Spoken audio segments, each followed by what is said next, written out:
listener, viewer, the Alfie Brown Show is back. The Alfie Brown Show is a podcast in which the comedian, me, Alfie Brown, talks at length about the things that I want to talk about. In this episode, I had no agenda. I spoke about what was in my heart, off the top of my head. I didn't plan anything. That'll come later in the week. I just wanted to get what was troubling my mind free. And boy, did I. I missed you. That's what I wanted to say. I missed podcasting, and I'm sorry that I wasn't doing it, but I was in tour in Australia. I was thinking about you the whole time, and I was thinking about ways in which I could improve. I talk about that in this podcast with quite an overwrought and overextended an allegory. I also talk about my new, how I feel about writing at the moment and the writing of stand-up comedy, and I speak very earnestly about Liverpool coming second in the league, but not in a way that would be boring to you if you're not a football fan. I'm very keen to not make anybody who isn't a football fan bored. Do you understand? Like the video, subscribe to the YouTube channel, subscribe on the iTunes or whatever your podcast platform is, leave a nice review, say a kind thing, send me a message on Instagram at Alfie Brown Comedian. I am Alfie Brown. Please, will you just listen to this? The Alfie Brown Show. We're back. We are back. I'm back. I'm back with you, listener.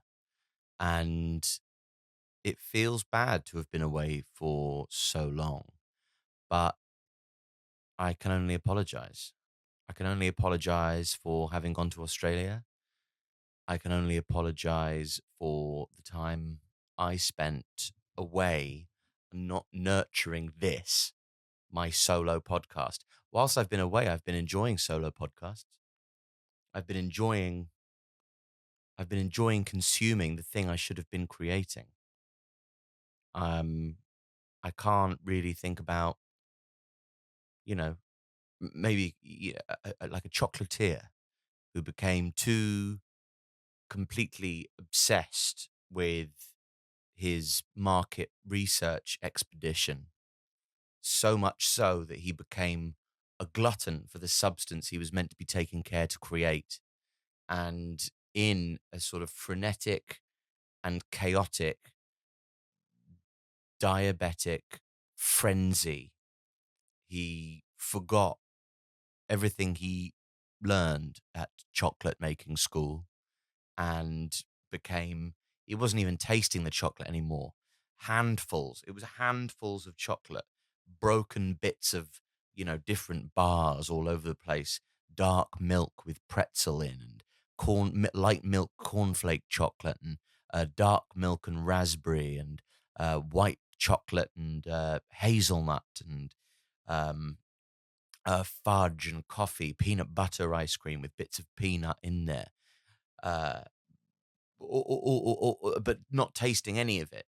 Like all of this that he thought he was doing to better himself, he actually turned himself into a mess. He lost everything that everything that he ever wanted, everything that he'd ever gained in his life. All these things that he'd taken such care to. Nothing from you, thank you. Email. All these things that in his life that he'd taken care and attention to create, to curate for himself this life that he'd wanted since he was a child. This chocolatier in Belgium. And he thinks to himself, well, if I'm going to create the best chocolate, I better become involved with, or better acquaint myself rather, with those things that are available to me, those things that are available to everybody. The competition. I need to be able to taste what I'm doing. That's so good. Maybe I'll have a little bit more of that. That's good. I've got my work cut out as a chocolatier if I want to attain these. And then suddenly he's not tasting it anymore. He's not, looking for the notes in the Ecuadorian bean anymore. He couldn't tell you an Ecuadorian bean from a fucking Peruvian. The man is a fucking mess. His kids looking at him going, Daddy, this is too much chocolate. This is too much chocolate, Daddy. You need to stop. You need to stop eating all this chocolate, Daddy. Mummy is crying and you need to stop eating all this chocolate. It's too tasty. Handfuls of broken bars, like in each of his sweaty and sticky paws. He doesn't know which handful is which. He doesn't know which mess of which bar is anywhere anymore. He's become a glutton for the thing that he was supposed to be meticulously uh, testing to see perhaps if he could corner the market. Maybe you're in a similar industry, you know the pain that I'm going through. But for me, Sarah Silverman, Tim Dillon, and Bill Burr, the heroes of the solo podcasting industry, for me, the ones that I look up to. Of course, Tim Dillon can be a little bit gruff, and his uh, I like it because he understands that if you're listening to the podcast, his podcast, you ultimately don't give a fuck about. You understand that it's all just meant to be, furious chaos, uh, and anything that is, it's his sense of humor, and he doesn't really take any care or attention. Doesn't puncture the kind of satisfying illusion that his humor creates of him as a kind of utter monster. Uh, by saying this is a joke.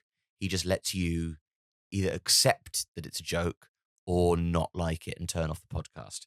So I enjoy Tim Dillon's the Tim Dillon Show. Good name for a podcast. Just your name and the your name. Insert your name. Show. Sarah Silverman. I think that's just the Sarah Silverman podcast. It's pretty good. She's funny when she's being funny, although she seems to have gone. Uh, There's a little bit too much culture war in it for me. Trying to navigate the whys and wherefores of the culture war, and it seems like she might be having. Um, she's definitely trying to work things out for herself, and good for her. That's great. But there is a sort of tacit level of terror in everything that she in the way in which she navigates the problems that the culture war provides for us. And then the Monday morning podcast with Bill Burr. It's a classic. And it is the one where I think I can't imagine that there's an agenda. I don't mean an agenda in terms of like a political agenda that he's trying to kind of push. He's not trying to get you to vote a certain way. I don't mean an agenda like that. I just mean uh, that he hasn't set out a plan for the podcast and the way in which it might go. So you do get a rather beautiful and free form idea of whatever it is that is in his brain at that particular moment. You just get and whatever, and it's full of him with these little quirky affectations. He's like funny. Like, you know how people are funny differently around the house, or comedians, I suppose, especially, but like, anybody, like you're a different funny around the house with, your loved ones than you are the kind of funny you might be, if you're performing a stand-up comedy set, or even just if you're at the pub with your friends. You won't be the same sort of funny. At home, you'll be a sort of funny where you're doing silly things to try and make whoever it is around you laugh, singing silly songs or patting your bum with a pan, or trying to eat your own feet, or trying to eat, one of your children, or pretending you're, Herman the crab who, you know chops up children with your big claws, or or maybe, one of the things that I like to do with Jesse is I pretend I work for a magazine and that I've just seen her walking down the street, and I say, "Oh my God, I'm so sorry to bother you, but I actually work for a magazine and I just saw you walking down the street. I'm so sorry. This is so embarrassing, but I just think you'd be perfect for the magazine. I just think you'd be I think you're exactly what we've been looking for a very long time now." And then I don't stop doing this act until Jesse asks me what the magazine is called. And then I say, "Oh, the magazine is called Gigantic Asses." Oh, it's called Gigantic Asses. She doesn't even have a very big bump. It's very funny. You know, she laughs, I laugh. You know, that's the only thing that's really. It doesn't really matter if you think that's funny. It only matters that Jesse and I think it's funny. Because that's how those sorts of jokes laugh. But for a paying audience or for my friends down the pub, I will, you know, well, for people, I'll meticulously write a joke, make sure that the information that is going to become satisfying at the end of the joke is sort of indicated at the beginning of the joke. Make sure that the sort of journey that we go on to unpack whatever moral problem the joke offers is is sort of set up in the beginning and answered by the end in a satisfying way, so as that there might be some sort of so that the conclusion of the joke will be satisfying to anybody that hears it. I think. Um, because that's the different way in which these things work. And for Bill Burr on his Monday morning podcast, he'll often do that. He'll talk away from the microphone to try and he's a big fan of volume variation as a method to sort of create different dynamics using what he has around him. But also, he doesn't do a video podcast, which actually would have made my life a lot easier in Australia if I hadn't wedded myself to the video form. Maybe, listener, you could tell me how wedded you are to the video form. I think the useful thing about the video form is that um, it helps you find the podcast. Much easier to just find a podcast when searching for things on YouTube, given that it is the second biggest search engine in the world. But it's just nice. Podcasts are just nicer to listen to, aren't they? Podcasts. I mean, I don't. You might be a Gen Zer. Maybe you're a watcher of podcasts. Also, like dynamically, what's the fucking point of watching me do this? You know, like it's me, like with my bookshelf, with me speaking into the camera. I don't know what more you get from watching me do this than you would from listening to me. So maybe I should just do, but then also for clips, that's the thing. That's the thing. Clips. I forgot about clips, didn't I? Clips are the way in which people find the podcast. You do really want to be seeing the person at work, as it were. So it is worth it just for the clips alone, I think. So I'll persevere with that. I've answered my own quandary in real time for you, listener and viewer, as I should more frequently be saying. I do apologize, viewer, if you felt put upon. But anyway, pardon me. In all of my ferocious research, have I said ferocious a lot this podcast? I saw it in a program earlier. You know when you are watching something and they say a word that you think is you. Oh yeah, that's a good word, and then you end up using it sort of 98 times in a short space of time, and it sounds like it's the only word you know. I don't know if any of you have ever read 1984 by George Orwell, but he uses the word furtive fucking regularly, and it's embarrassing for him. It really is. He obviously had just like before he started writing it, somebody said, "Oh well, you know, I furtively went about my furtively. Wow, what a cool person you are. Let's marry. I'm going to write a book and use the word furtive way too often. It's like every page at one point. You know, fuck me. You know, him and some woman, they go off to a woods and they're furtively fucking in the bushes. Yeah, yeah, yeah. Furtive this, furtive that. You need to be fucking furtive if you're going to navigate Big Brother in 1984, don't you? Well, maybe that's the reason why the word's used so frequently is because is because you need to be fucking furtive around them 1984 bunch, them Big Brother, those Big Brother. This is yeah, them. You know? Okay. So anyway, I would listen to all these podcasts, and in the listening to all these podcasts, I would not record any. More's the pity because I missed this. Even now, as I kind of lurch forward into the 13th minute of this podcast, I realize how much I missed doing it and what a good thing it was for my brain to just loose itself of all of these worries. Obviously, like we can gather that the biggest worry that I had coming into this podcast was the lack of frequency with which I've podcasted recently, which is why, I embarked upon the whole chocolatier story as a sort of allegory for how I felt binging on mainly Tim Dillon's. Tim Dillon's is my favorite one of those podcasts. It has to be said. It doesn't have to be said, but I did say it. It has to have been said. There's no way I can unsay it. It has to have been said because I did say it. And time, or at least the past, is not changeable to the whims of the present. So it has to have been said. What the fuck am I on about? Anyway, maybe I'm just a bit emotional.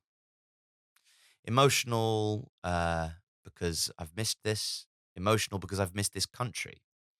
Straya was amazing. Thank you so much to everybody who came to watch me in Australia. All those shows were sensational. And if you've come to see me before and the show hasn't been sold out, what I always say is just say on social media that it was sold out, because it might as well be. Just say it's sold out. Just say it's sold out. And it was sold out. So I didn't need to do that because it was sold out, weirdly.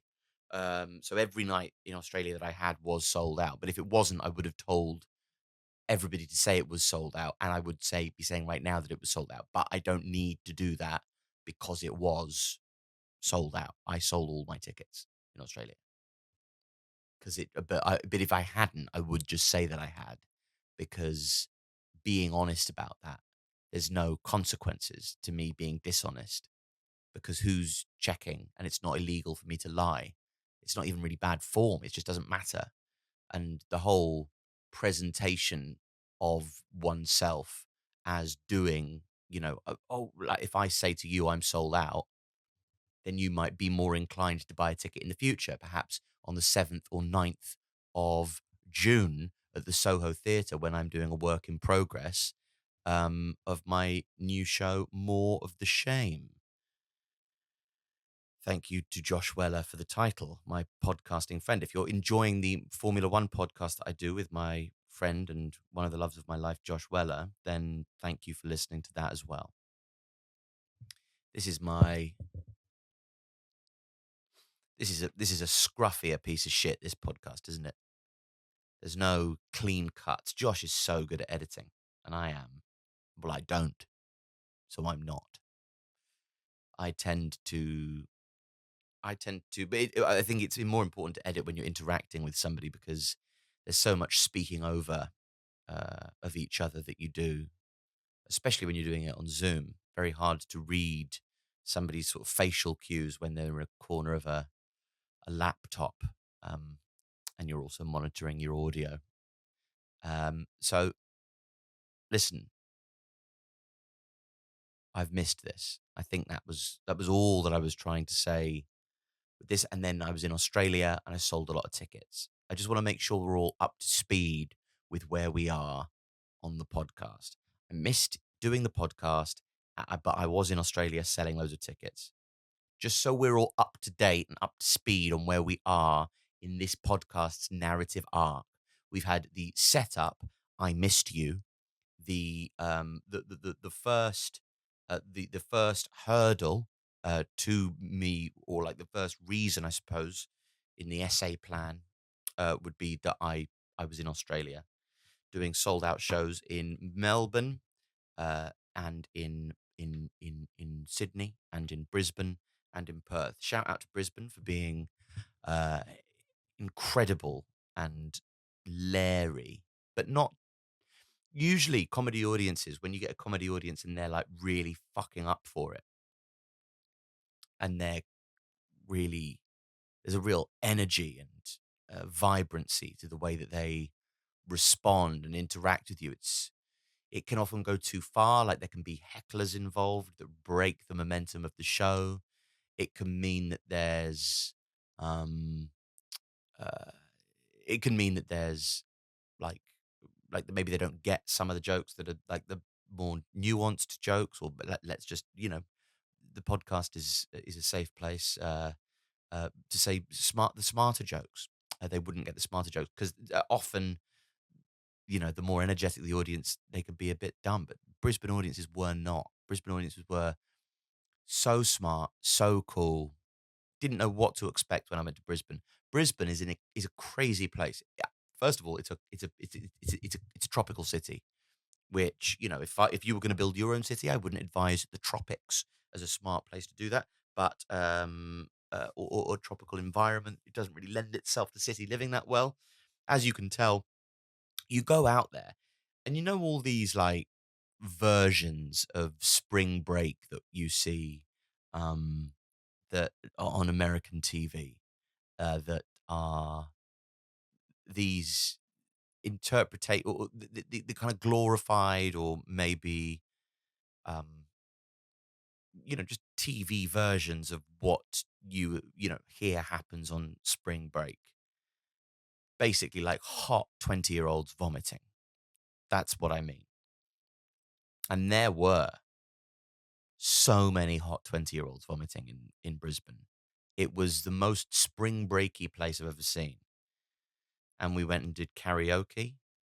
Me and my gorgeous new friend Lawrence Mooney. Shout out to Lawrence Mooney.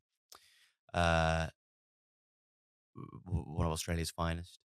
Uh, we did karaoke. He didn't actually have but I did. I sang "Let's Get It On" by Marvin Gaye, and it was good. It's my special karaoke song. Uh, I think because when I was 15, I would be in my bedroom, and whenever everyone was out, I would put on "Let's Get It On" by Marvin Gaye, and I would sing along, but I would practice hitting the right notes so that I could try and sing it like he did. And it's just one of those sort of embarrassing. Now, obviously, I'm reaping the rewards because it looks like I wasn't really asked about going to karaoke. And then when I get up and do karaoke, I'm singing "Let's Get It On" by Marvin Gaye, all told quite a hard song to sing. But because I spent years, whenever my family left the house when I was 15, learning every single moment of that song, it now looks, oh, yeah, it's just one of those, yeah, I can sing, that song, yeah. Boring. But nobody sees the effort, and that's the skill of everything, I suppose, is that nobody sees the effort that gets put in, or at least you want to make things look effortless, so that it's more impressive that way, isn't it?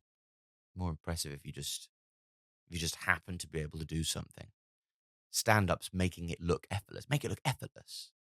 Well, I was thinking that last night when I was watching Chef's Table on and I think I've had a little bit of an epiphany recently with the way that I write stand up. I think I always romanticized the laissez-faire kind of aspect of what stand up is. Like the whole beauty of stand up, that it was something that just sort of happened across a year. An hour of stand up happened to you across the year. And because it was that organic and honest, and the alchemy of the stand up just happening as part of what was going on in your brain that year, that particular, a collection of half-made iPhone notes and shitty Ryman notebooks with only the first few pages. Then you've got to collate all the first few pages because you keep on leaving them at home, and then you're out and you think, oh, I better get a notebook, and you get 98 notebooks, and then you write in the first couple of pages of each, and then you leave that one at home, and then you've got to collate all the notebooks into one notebook, which is another notebook, and you end up, I mean, wasting a lot of paper, killing a lot of trees, I imagine. But I try not to get too melancholic about that. And I think the romance of it being a thing whereby you could just, you hang out with your friends, you get drunk. Like, comedy is the new rock and roll, and we're all great boozers, and we're all a great time. And we all like going out for a pint, and we all like socializing. And I was watching Chef's Table last night, and I suppose it wasn't an epiphany that I had last night because I've been thinking this way for quite some time, but it did hammer home to me like, Christ, I could never be a chef because of the or like a chef at whatever her name is, Silverstein the baker, Alice Silverstein, something, whatever.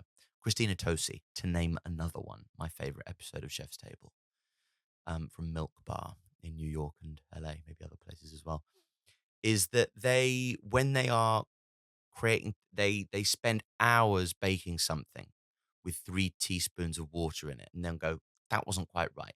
Let's do 2.5. Let's do 2. Maybe let's try 3.5. But each time they want to try these new methods, this is another few hours of baking. The crumb wasn't right. Let's decrease the yeast. Let's like the temperature of the yeast. Let's the cooking temperature. Let's prove for longer. Let's these are bakers obviously, but like with whatever meal there's so much trial and so much error, but there is also perseverance and tweaking. And this is a big thing for me with stand up when I'm taking criticism about my stand up.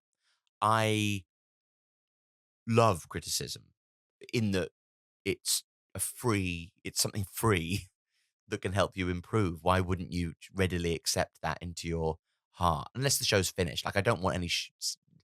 I don't. If you watch my show on Amazon Prime or the one on YouTube, both available and ready for you to watch. If you watch either of them and offer me criticism about either of them, I'm not really asked because the show's finished. It's dead. It's not. I don't. Maybe if it's an improvement that I could make, like it's a performance problem, or maybe it's something that it's a systemic problem to do with the way that I perform or write stand up, then I'd be happy to hear it. But I mean this specifically with regards to bits. If you hear a bit of mine and you think in your responses, I don't think that bit works, get rid of it. That's wrong. I mean, it's not wrong in terms of it's not definitely, you might be right, but it's the wrong attitude to take. The right attitude is, right, it's not working now. What can we do to make it work? Because I thought it was funny. I have to believe that something in me was right about that. And I'm usually am, even if it doesn't get a laugh, even if, the 100 people in the room outnumber me, 100 to 1, don't think it's funny. And then maybe it doesn't get a laugh 10 times in front of 10 audiences of 100, 1,000 to 1, 1,000 people don't think it's funny. But I do. And I've been proven right in that situation before. Obviously, it wasn't funny the way I was doing it. That's not arguable. But it can be funny. It can be funny in the future with meticulous tweaking, with moving information, with changing of phraseology, and that is something that it's so much more difficult to achieve when you think of stand up as something that just happens throughout the year. And that is, I suppose, the recent epiphany with regards to stand up that I've had is that, I mean, it could be boiled down into anything as simple as just, you got to work harder, you got to think harder, you got to, write more. Obviously, everybody needs to write. Well, not everybody needs to write more, but I mean, it's one of those common. It's one of those things. Like, yeah, yes, there is such a thing as needing to write less, but it's as rare as somebody saying to somebody, you need to eat like fewer vegetables because you're getting ill. And this is just not bad. Like, you can eat too many vegetables, but nobody is.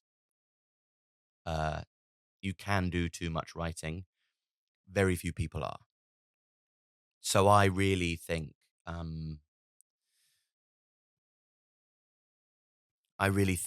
uh, the way in which I write now, which is much more, uh, meticulous and much more, my attitude towards stand up generally. Like, obviously, I still want to go for a pint and all that. I mean, it's becoming more and more difficult with the tragedy of your metabolism in your mid 30s.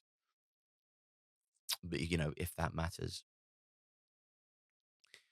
Um, but that feeling that I had, I used to always have it when I watched Chef's Table, and I would think, I could never do this because this involves too much writing down, too much, concentration, too much meticulous and thorough, use of your brain, too much hard work, Jesus, I suppose is what you would call it if you were being totally honest with yourself. Because I always thought the romance of stand-up comedy was perhaps that it was uh that it was more natural than that. Like it took hard work. Like when I'm walking somewhere or going to pick my kids up from school, which I've got to do quite soon, or having a coffee with a friend, or like a lot of my when I'm having whenever I have uh like a meet up with my friend Thomas, I call him because I've known him since nursery, and you just don't you don't it's hard to lose that. But I always come away from my chats with him thinking, like, having had my brain stimulated and having on I've got an amazing new idea for a bit. Something about the way that we chat or about the way that he talks, or he goes, "Well, that's interesting. Why?" Very few people ask why, and we all should ask it a lot more. He's very good at asking why. Oh, really? I think this. And to have a friend like that, so useful, also very enjoyable, fun conversations to have, inside that friendship for the sake of the friendship itself. But um, for but for me, I do often leave those conversations going, and that's what I mean. That can also be work. I mean, obviously, it's not work. It's joy. It's pleasure. It's fantastic. But it contributes to my job. It contributes to my life. It contributes to what I want to create in the long term. So, uh, I always, uh, I always thought that just doing that sort of thing would be enough. Uh, because I enjoyed the romance of stand up and the journey of the stand up that you see on stage and the journey that it's had from your life to the stage being minimal, because that sort of for me increased its authenticity. And also, I mean, while I was away, I watched a lot of Jared Carmichael, Gerard, he calls himself, Jared, whatever you want to call him, Jared Carmichael, and he has this way of talking on stage where he'll um okay, and he'll be like constantly pausing and touching his face and doing that thing that Shakespearean actors do to try and uh make the language seem authentic, like making an inflection at the end of the sentence, like they're just coming up with it, like you all to know this mantle. I remember the first time Caesar put it on. 'Twas that day he overcame the um, nervii. And they do that like, oh, I'm just coming up with this soliloquy as I go. Andrew Scott does that a lot. To be or not to be? That is the question. Whether it's nobler in the mind. Uh, and that's, I think, a lot of immediately. It's so engaging when Gerard Carmichael does it. It's so absorbing. But after a while, you go, is this an affectation? Is this more of an affectation than if you had just written something, learned it, and just did it for us instead of making us go, "Oh, is he thinking of this on the spot? This is very clever to think of on the spot. Wow."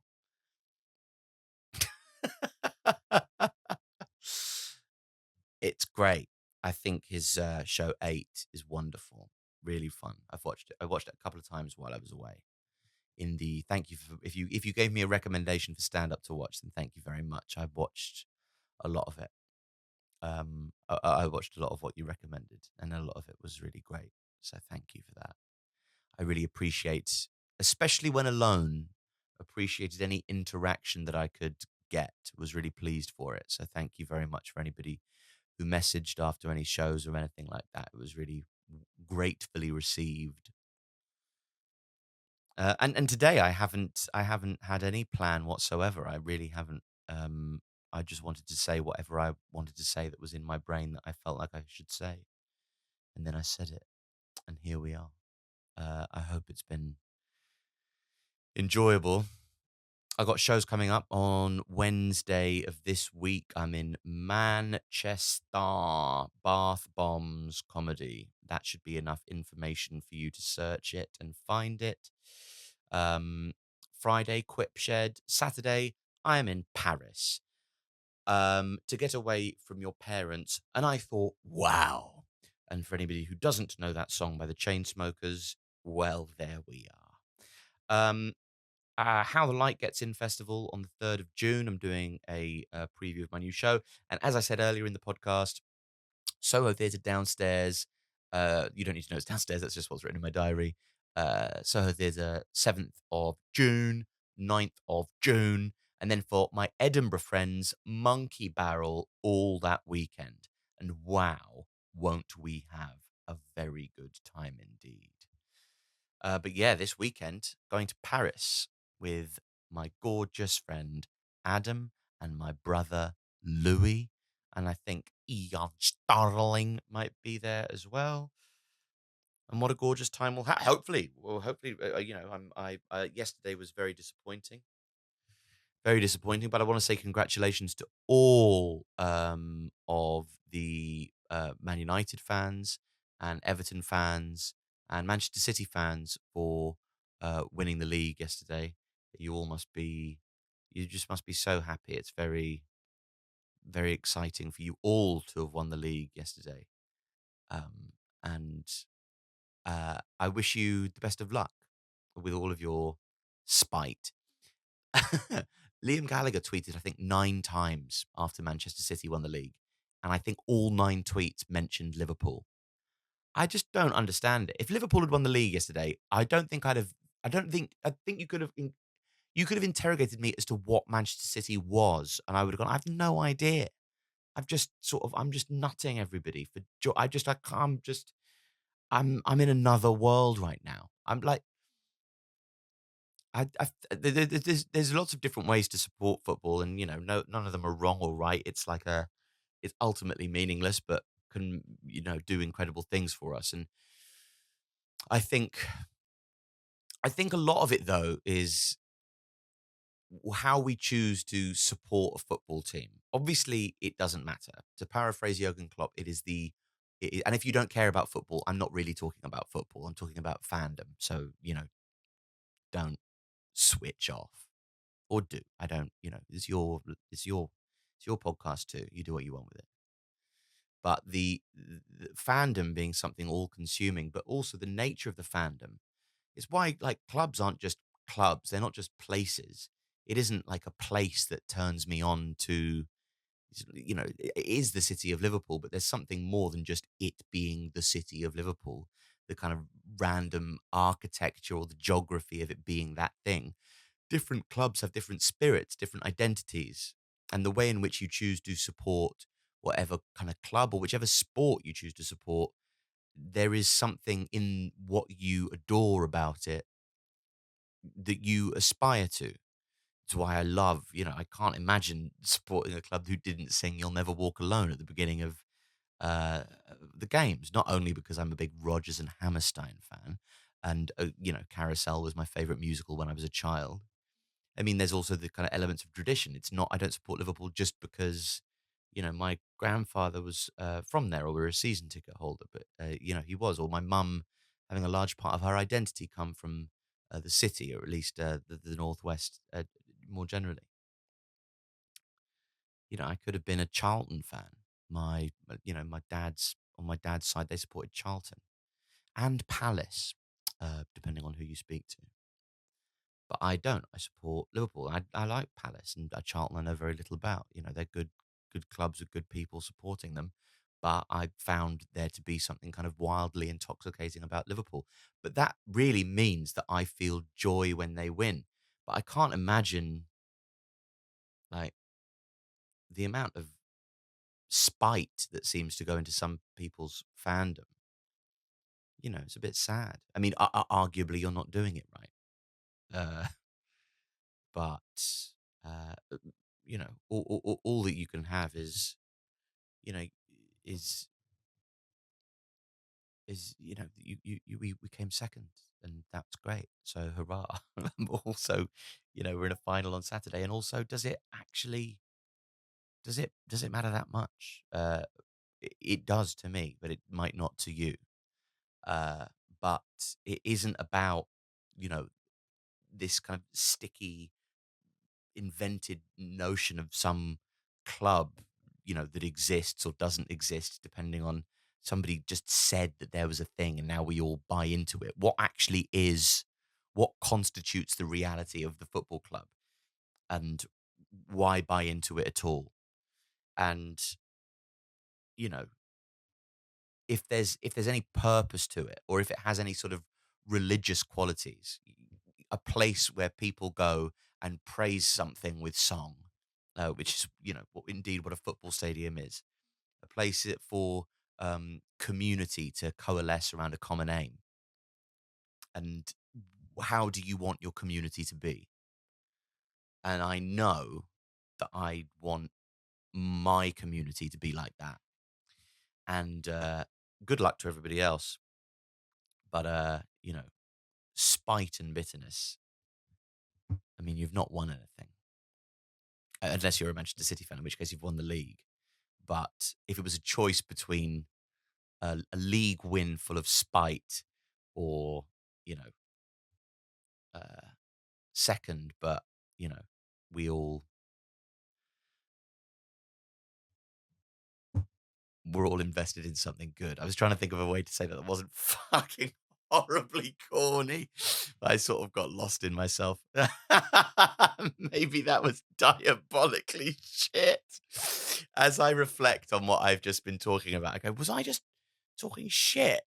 And also, there's no way. This is the funniest thing about podcasting, is that there's just no way for me to know whether I was just talking bollocks until I put it out onto the internet. There's just no fucking way. So I've just got to. Was I just being incredibly embarrassing? I don't think I was. I stand by. I remember what I said, and I stand by every single fucking word of it. Um, I'd much rather be. Uh, I'd much rather be this than that. So up the Reds, and thank you for listening to me one more time. And until the next time, thank you very much, listener. Take care. Recommend the podcast to a friend. It's not shit. It's pretty good. I've just spent this chocolatier has just spent a couple of months making himself sick on the finest chocolate in the land. And now I'm back, I'm in recovery, and I'm making my own chocolate again. Not getting high off of my own supply, but I am tasting it as I go, and it's pretty good as solo podcasts go. So you can just tell all your friends and your neighbors too. CNN, BBC World News, as a lyric from Feeder. Anybody already knew that? Okay, I'm definitely done now. Take care, everybody. Thanks for listening again. Speak to you later. Bye.